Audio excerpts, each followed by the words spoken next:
नमस्कार दोस्तों, स्वागत है आपका स्टार कोचिंग यूट्यूब चैनल पे। इस वीडियो में हम लोग चैप्टर 7 और उसका पार्ट 1 पढ़ेंगे। और चैप्टर 7 का नाम है शेयर और लाभांश। बहुत लोगों का कमेंट आया था 7वां चैप्टर शुरू करने के लिए। देखिए, चैप्टर कोई कठिन नहीं है, बहुत ईजी है। इस पर लगभग 3 पार्ट बनेगा और उसको आप पूरा देखिएगा। ये पार्ट 1 है और इसके पहले 6 चैप्टर कंप्लीट हो चुका है। तो जो लोग इस चैनल पर नए हैं तो चैनल के प्लेलिस्ट में जाकर उन 6 चैप्टर को देख सकते हैं। देखिए, जितना वीडियो अपलोड होता है उसको आप क्रम से देखिए। अगर जैसे 1 पार्ट 2 पार्ट अपलोड होता है इसे, तो आप क्रम से देखेंगे तो यह अच्छे से समझ में आएगा। अगर बीच से देखते हैं तो बहुत ज़्यादा प्रॉब्लम होगा और आप सारी चीज़ों को अच्छे से समझ नहीं पाएंगे। तो चलिए, इसमें कुछ पहले डेफिनेशन है उसको हम लोग समझ लेते हैं, तब इस पर क्वेश्चन करेंगे। तो देखिए, पहले हम लोग शेयर समझते हैं। शेयर क्या है? तो यहाँ आप देखिए लिखे हैं, आवश्यक पूंजी को छोटे छोटे भागों में बांटना ही शेयर या अंश कहलाता है। जैसे मान लीजिए किसी कंपनी की शुरुआत करना होता है तो उसमें बहुत ज़्यादा पैसे की आवश्यकता होती है।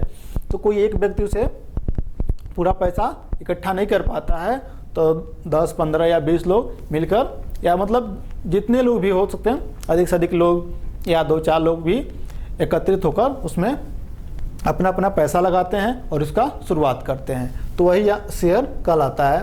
तो आवश्यक पूंजी को छोटे छोटे भागों में बांटना ही शेयर या अंश कहलाता है। शेयर लेने वाले व्यक्ति को शेयरधारी या अंशधारी कहते हैं। जो लाभ होता है तो उसमें जो पैसा लगाते हैं उन्हीं लोगों को उसका लाभ मिलता है, तो उसे ही शेयरधारी या अंशधारी कहते हैं। देखिए, एक क्वेश्चन है, लाभांश शेयर के किस मूल्य पर दिया जाता है? तो जो लाभ होता है वो किस मूल्य पर दिया जाता है? तो देखिए, जो भी लाभ होता है हमेशा उसके प्रारंभिक मूल्य पर दिया जाता है। और यह क्वेश्चन 2017 में पूछा गया है। केवल इतनी सी बात पूछी गई है कि लाभांश शेयर के किस मूल्य पर दिया जाता है। तो इसका आंसर है, लाभांश शेयर के प्रारंभिक मूल्य पर दिया जाता है। देखिए, एक बात आपको समझना है कि जो भी लाभ बांटा जाता है, उनके जो भी उसमें जैसे पैसा लगाते हैं, जो अपना शेयर देते हैं, तो उसी अनुसार यानी उसी के अनुपात में लाभ को बांटा जाता है। एक बात समझ जाएंगे, पूरा क्वेश्चन सॉल्व हो जाएगा। कोई कठिन नहीं है चैप्टर। चलिए, अब शेयर के प्रकार हम लोग जान लेते हैं।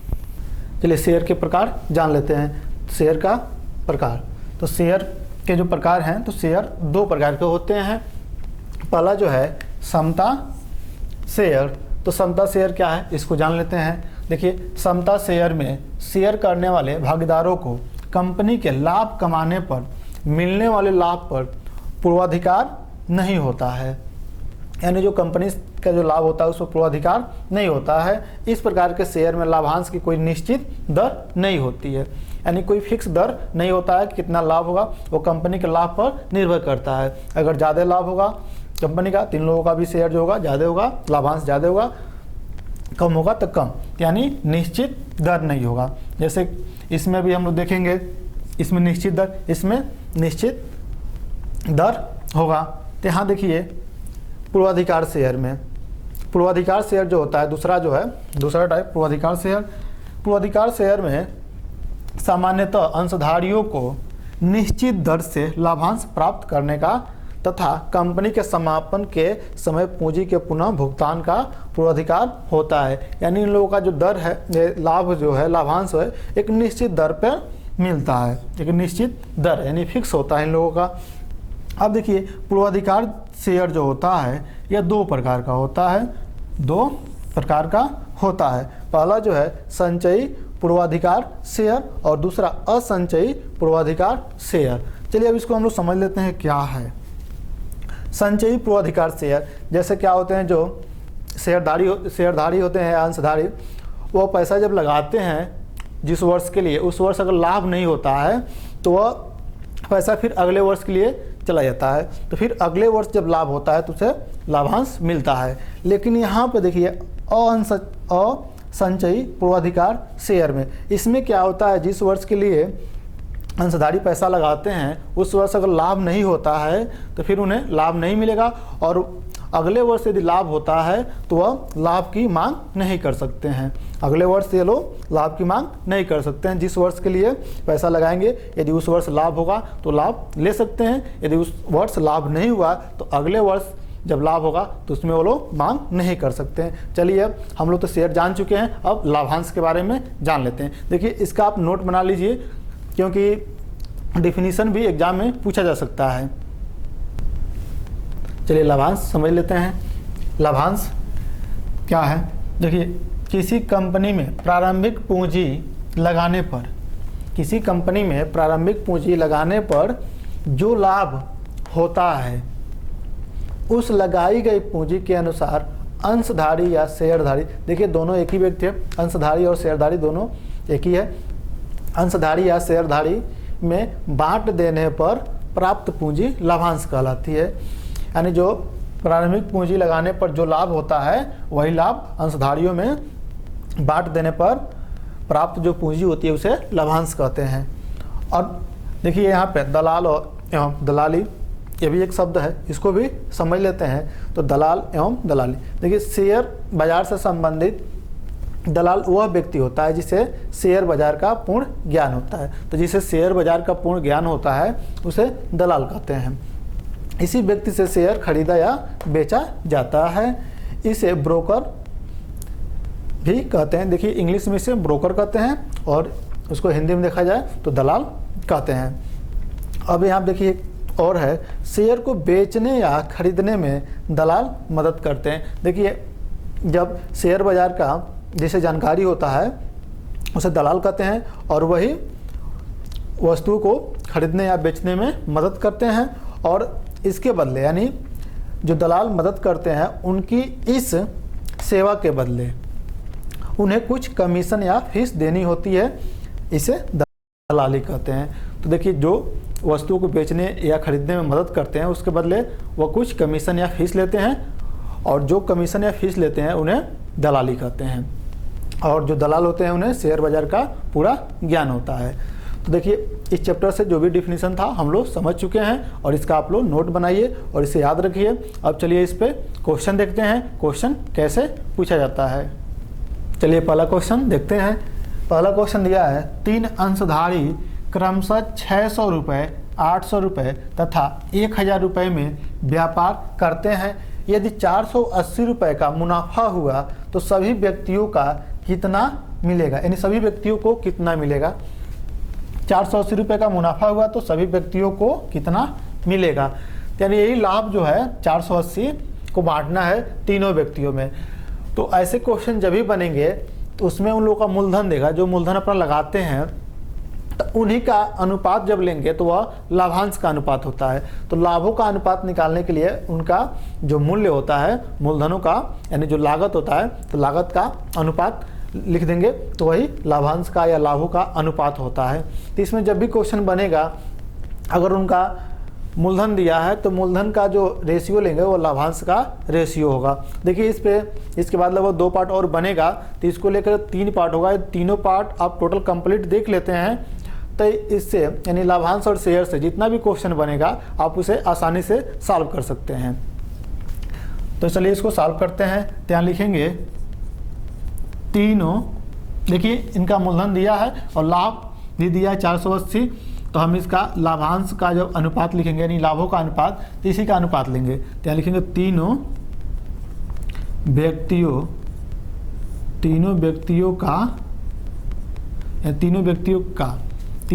के लाभों का अनुपात, तीनों व्यक्तियों के लाभों का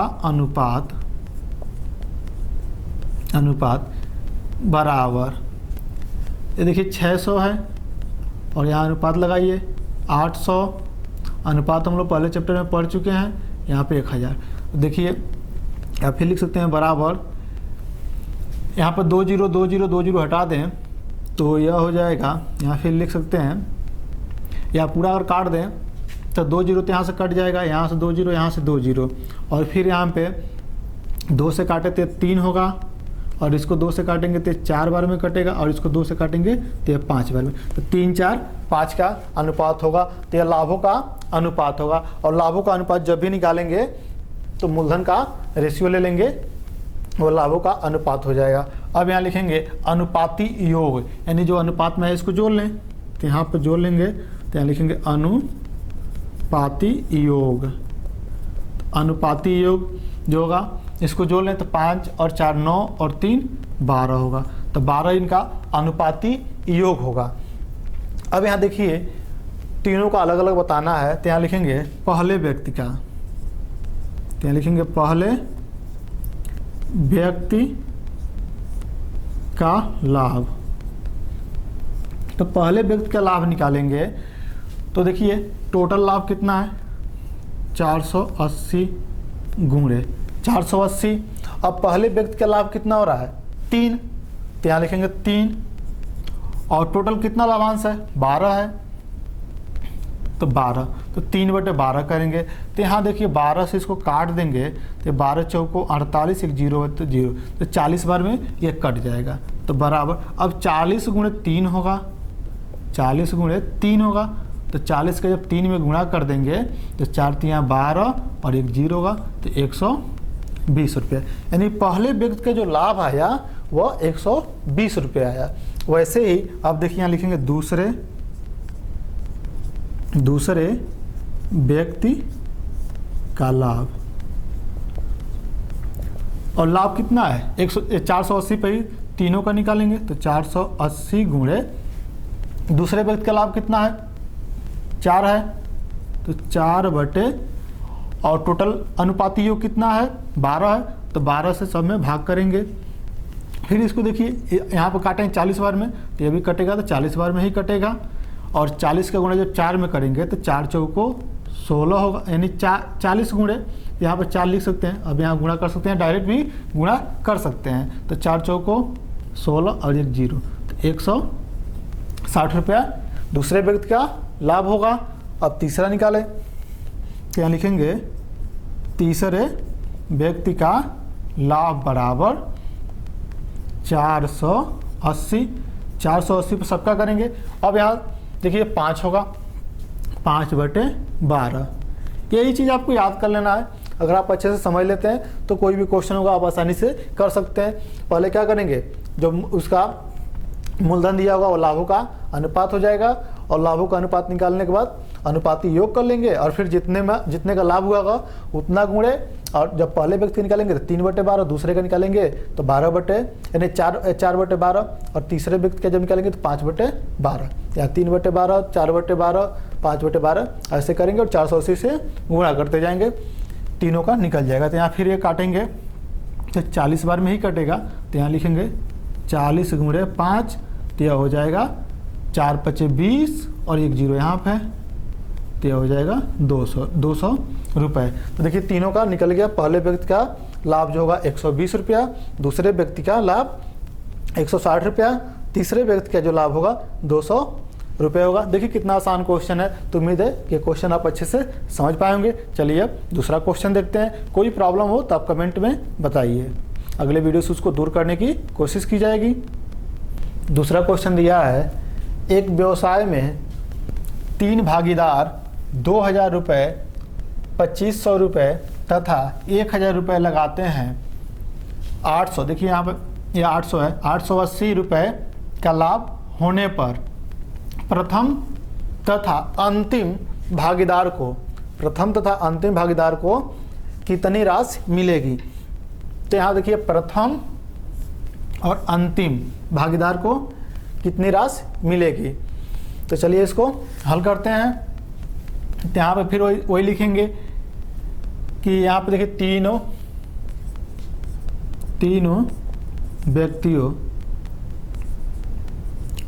व्यक्तियों के लाभों का अनुपात